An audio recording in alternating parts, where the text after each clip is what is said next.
নির্যাতনের পর প্রবাসীর স্ত্রী মাথার চুল কাটার অভিযোগ, শাশুড়ি গ্রেপ্তার। টেকসই রাজনৈতিক ব্যবস্থা কায়েমে জাপার বিকল্প নেই, বলছেন চুন্নু। ফেসবুক লাইভে ছাত্রলীগের নেতার ক্ষোভ, আওয়ামী লীগের বড় নেতারা বাসায় ঘুমায়, ছাত্রলীগ পালিয়ে বেড়ায়। ডিসেম্বরের মধ্যে নির্বাচনের জন্য সবাই উদ্গ্রীব, বলছেন আমির খসরু। এবং সর্বশেষ জানাবো, এনসিপি তানভীরকে জিজ্ঞাসাবাদ করলে রাঘব বোয়ালের নাম বেরিয়ে আসবে, বলছেন আবু হানিফ। শুনছিলেন সংবাদ শিরোনাম, এবারে বিস্তারিত। নির্যাতনের পর প্রবাসীর স্ত্রীর মাথার চুল কাটার অভিযোগ, শাশুড়ি গ্রেপ্তার।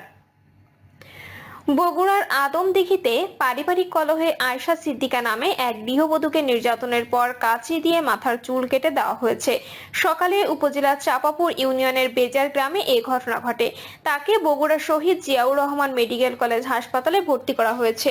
এ ব্যাপারে গৃহবধূর বাবা ইদ্রিস আলী রাতে আদমদিঘি থানায় তার মেয়ের শ্বশুর, শাশুড়ি ও ননদের বিরুদ্ধে মামলা করেছেন। পুলিশ শাশুড়ি তানজিলা বেগমকে গ্রেপ্তার করেছে। দুপুরে তাকে আদালতের মাধ্যমে বগুড়া জেল হাজতে পাঠিয়েছে। মামলা ও পুলিশ সূত্র জানায়, বগুড়ার আদমদিঘি উপজেলার চাপাপুর ইউনিয়নের বেজার গ্রামে লিটন হোসেনের ছেলে আরমান হোসেন গত 2023 সালে পার্শ্ববর্তী নাটোরের সিংড়া উপজেলার নিখিরা গ্রামে ইদ্রিস আলীর মেয়ে আয়েশা সিদ্দিকাকে বিয়ে করেন। তাদের সংসারে দুটি ছেলে সন্তান রয়েছে। সংসারে সচ্ছলতা আনতে আরমান কিছুদিন আগে স্ত্রীর সন্তানকে বাড়িতে রেখে প্রবাসে যান। এদিকে বিয়ের পর থেকেই পারিবারিক নানা কলহে গৃহবধূ আয়েশা সিদ্দিকাকে শ্বশুরবাড়ির লোকজন শারীরিক ও মানসিক নির্যাতন করে আসছেন। নির্যাতনে অতিষ্ঠ হয়ে তিনি বিষয়টি তার বাবা ইদ্রিস আলীকে অবহিত করেন। এরপর তিনি তার মেয়েকে নির্যাতন না করতে অনুরোধ করেন। এতে শ্বশুরবাড়ির লোকজন তার উপর আরো ক্ষিপ্ত হন। সকালে শ্বশুর লিটন হোসেন, শাশুড়ি তানজিলা বেগম ও ননদ সাদিয়া বিবি তাকে হত্যার উদ্দেশ্যে বেদম মারপিট করে রক্তাক্ত জখম করে। এরপর কাঁচি দিয়ে তার মাথার অর্ধেক চুল কেটে দেওয়া হয়। এদিকে গ্রামবাসী টের পেয়ে নির্যাতনের শিকার গৃহবধূকে উদ্ধার করে প্রথমে আদমদিঘি উপজেলা স্বাস্থ্য কমপ্লেক্সে ভর্তি করেন। সেখানে অবস্থার অবনতি হলে তাকে বগুড়ার সজিমেগ হাসপাতালে স্থানান্তর করা হয়। টেকসই রাজনৈতিক ব্যবস্থা কায়েমে জাপার বিকল্প নেই, বলছেন চুন্নু। জাতীয় পার্টির মহাসচিব মোহাম্মদ মুজিবুল হক চুন্নু বলেছেন, বর্তমান রাজনৈতিক অস্থিতিশীলতা দূর করে একটি টেকসই রাজনৈতিক ব্যবস্থা কায়েম করার জন্য জাতীয় পার্টির কোনো বিকল্প নেই। তিনি বলেন, জাতীয় পার্টির 9 বছরের সুশাসন উন্নয়ন তার প্রমাণ করে। দলকে সুসংগঠিত করতে আগামী প্রথম মাসের মধ্যে জেলা সফরের কর্মপরিকল্পনা তৈরির জন্য তিনি অতিরিক্ত মহাসচিবের নির্দেশ দেন। ফেসবুক লাইভে ছাত্রলীগের নেতার ক্ষোভ, আওয়ামী লীগের বড় নেতারা বাসায় ঘুমায়, ছাত্রলীগ পালিয়ে বেড়ায়। আওয়ামী লীগের বড় বড় নেতারা বাসায় ঘুমায় আর ছাত্রলীগ পালিয়ে বেড়ায় বলে ক্ষোভ প্রকাশ করেছেন পটুয়াখালী জেলা ছাত্রলীগের সাংগঠনিক সম্পাদক মেহেদী হাসান বাদল।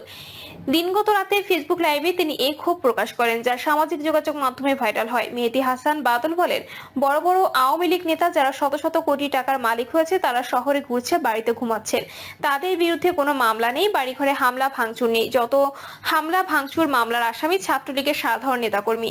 7 মিনিট 49 সেকেন্ডের লাইভে বাদল দাবি করেন, আওয়ামী লীগ ক্ষমতায় থাকাকালীন সময়ে তিনি সহ ছাত্রলীগের নেতাকর্মীরা কোনো টাকা পয়সা ইনকাম করতে পারেনি, উল্টো তারা খরচ করেছেন। তবে 5ই আগস্ট পরবর্তী সময় কেউ তাদের খোঁজ খবর রাখছেন না। ক্ষোভ নিয়ে তিনি বলেন, জেলা আওয়ামী লীগ সভাপতি কাজী আলমগীর, সাধারণ সম্পাদক ভিপি মন্নান ও আওয়ামী লীগের সাংগঠনিক সম্পাদক অ্যাডভোকেট আফজাল হোসেনকে যারা পরিচালনা করেছেন সেসব নেতারাও শহরের বাসায় কিংবা ঢাকার ফ্ল্যাটে বসবাস করছেন। এ সময় তিনি তার বসত বাড়িতে একাধিকবার হামলা হয়েছে বলেও অভিযোগ করেন। জেলা ছাত্রলীগের সাধারণ সম্পাদক তানভীর হাসান আরিফের বাসায় একাধিকবার হামলা হলেও যুবলীগ সভাপতি, সাধারণ সম্পাদক, শ্রমিক লীগ সভাপতি, সাধারণ সম্পাদক সহ অনেক নেতার বাড়িতে কোনো ধরনের হামলা ভাঙচুর হয়নি। 5ই আগস্টের আগে অনেক ছাত্রদল নেতার সঙ্গে ভালো সম্পর্ক ছিল এবং ছাত্রদলের নেতাকর্মীদের কোনো ধরনের মারধর করেনি বলেও লাইভে দাবি করেন মেহেদী হাসান বাদল। এ বিষয়ে জানতে মেহেদী হাসান বাদলের মোবাইল, হোয়াটসঅ্যাপে যোগাযোগের চেষ্টা করেও তার বক্তব্য পাওয়া যায়নি।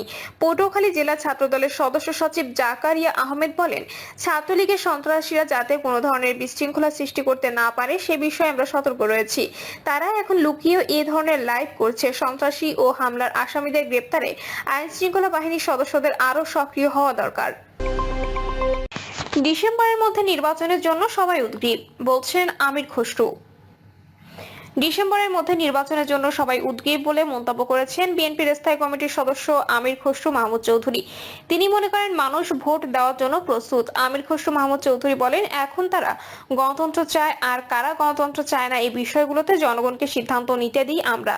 বাংলাদেশের মানুষ বোকা না, তারা তো সবকিছু ফলো করছে। এই সময় সাংবাদিকদের আরেক প্রশ্নের জবাবে বিএনপির স্থায়ী কমিটির এই সদস্য বলেন, নির্বাচন হচ্ছে মানুষের ভোটাধিকারের মাধ্যমে একটি গণতান্ত্রিক সরকার প্রতিষ্ঠা করে গণতান্ত্রিক অর্ডার ফিরিয়ে আনা।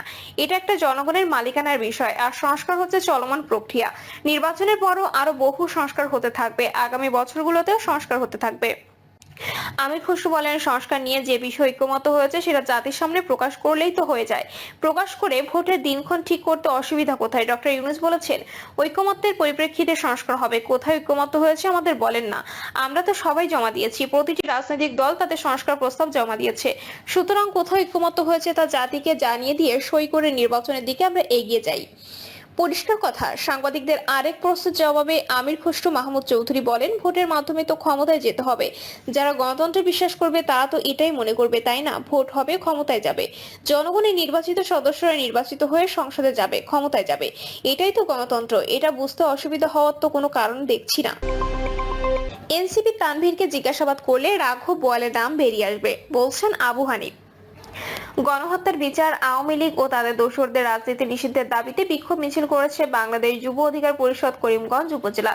আবু হানিফ বলেন, জুলাই গণঅভ্যুত্থানে গুরুত্বপূর্ণ ভূমিকা পালন করেছিলেন সমন্বয়করা, কিন্তু 5ই আগস্টের পরবর্তী সময়ে তারা বিভিন্ন জায়গায় তদবির, টেন্ডার বাণিজ্য সহ নানা বিতর্কিত কাজে যুক্ত হয়ে জুলাই আন্দোলনে তাদের অর্জনকে ম্লান করেছে।